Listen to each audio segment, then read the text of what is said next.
хэсгээс боловсруулсан саналыг дэмжиж байна. Хууль зүйн дүгнэлт гаргуулъя гэдэг зарчмын саналыг бол дэмжиж байна. За тэгвэл хууль зүйн байнгын ороо бас энэ асуудалтай холбоотойгоор нэг зүйлийг анхааруулж хэлмээр байна. Яг тэгэхээр засгийн газраас зөвшөөрлийн хууль дагалдуулж эрүүгийн хуульд нэмэлт өөрчлөлт оруулах энэ ажлыг одоо парламентын байнгын ороо гүйцээж ажиллах ийм нөхцөл байдал үүсэж байгаа нь харамсалтай. За тэр байтугай эрүүгийн хуулийг энэ хуулийг хэлцэх асуудал хууль зүйн байнгын ороор ороогүй. Эрүүгийн хуулийн өөрчлөлт ярьж байгаа шүү дээ. Тэгээ одоо сая уян шиг гишүүн хэлж байна. Эрүүгийн хуулийн өөрчлөлт улсын их хурлд оруулж ирж байгаа атлаа.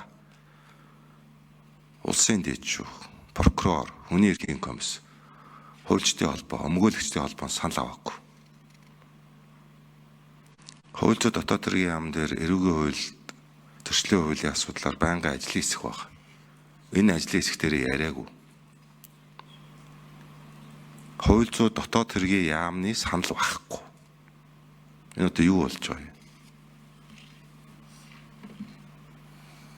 Эрүүгийн хуулийг одоо дуртай яам нь хийдэг болцсон юм уу? Тэр хууль зүйн яам одоо энэ бодлогоо бас жоохон баримаар байна.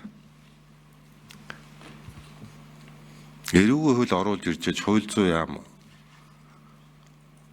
энэ чинь гол эрүүгийн ял шийтгэлийн бодлогоо хариуцж байгаа яам нь боловсруулдаггүй. Зүгээр үзэл баримтал батлаа хийждэг. Хизээ юм байсан. Би одоо эрүүгийн хуулийн өөрчлөлт биш дээ. Хууль зүйн яамаар орохгүйгээр орж ирж исэн түүх би мэдэхгүй байгаа юм.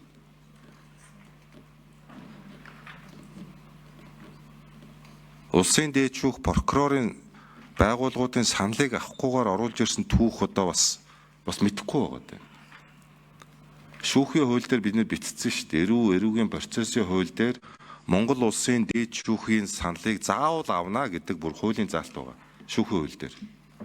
Энэ хуулийн заалт зөрчигдөж байгаа байхгүй.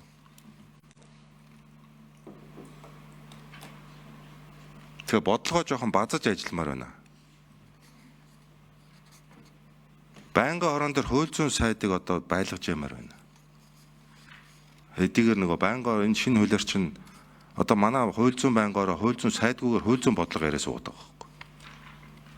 Хууль зүйн сайд бас анхааруулмаар байна. Салбарынхаа бодлогыг барьж ажилладаг гэж. Өөрийнхөө